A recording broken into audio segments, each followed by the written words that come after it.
I want to begin by saying thank you to each of you for being here, for submitting your testimony, and for being so articulate in how you present your views on this. This is an area that there is wide disagreement.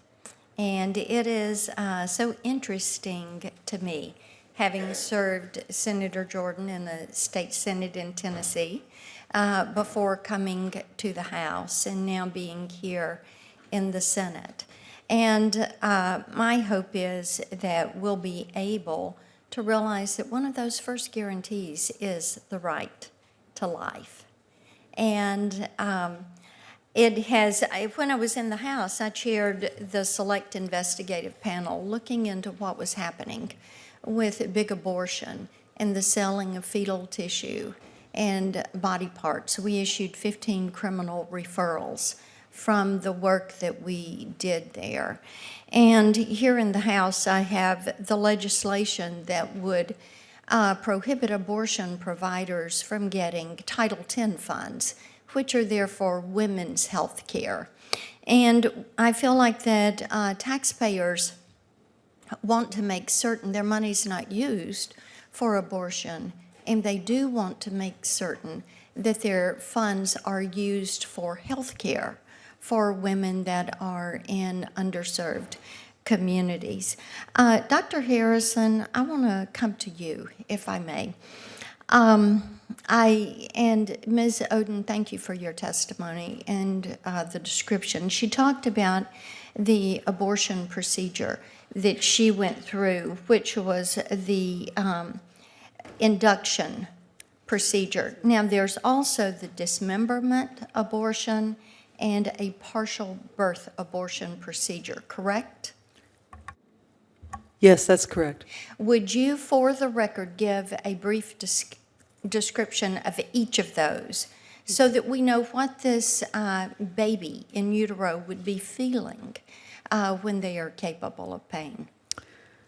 So in the dismemberment procedure, the woman's uterus is opened by putting in seaweed, and then for the abortion, she's typically sent to a nearby hotel room and comes back the next day to see how dilated the cervix is, and more seaweed is put inside the cervix, and she's sent back to the hotel room until the cervix is opened wide enough to be able to insert the grasping instrument. So once the cervix is opened wide enough, then there's a suction catheter placed inside to remove fluid, but babies at these gestational ages don't fit through suction catheters. So the babies have to be taken out, and they're taken out by a grasping instrument called a Sofer clamp, which does not let go. So a leg is grasped, and there's a sharp pull, and the leg's removed, and then the other pieces of the baby are removed. Okay.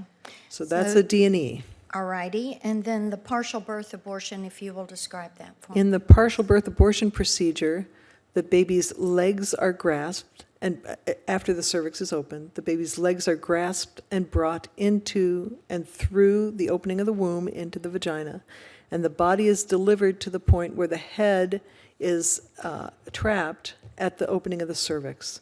And you can do that because the baby's head at that early gestational ages is much bigger than the body.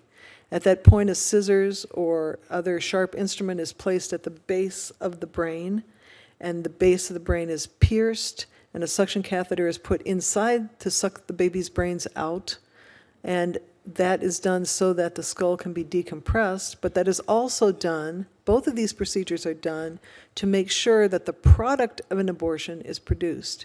And that was made exquisitely clear at the partial birth abortion hearings, where the abortionist was asked in the process of birth, would they ever deliver a living baby? And they said absolutely not, because the product that they're paid to produce is a dead baby. They're not paid to do a delivery, they're paid to produce a dead baby.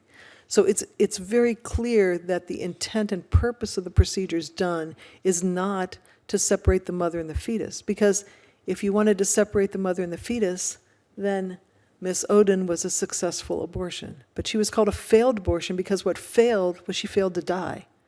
And that's a point that people have to understand. We separate, as OB-GYNs, we separate mothers and babies at any gestational age, but we do so with the intent to produce a living mother and, if at all possible, a living child. We never do it with the intent of producing specifically a dead baby. My time has expired.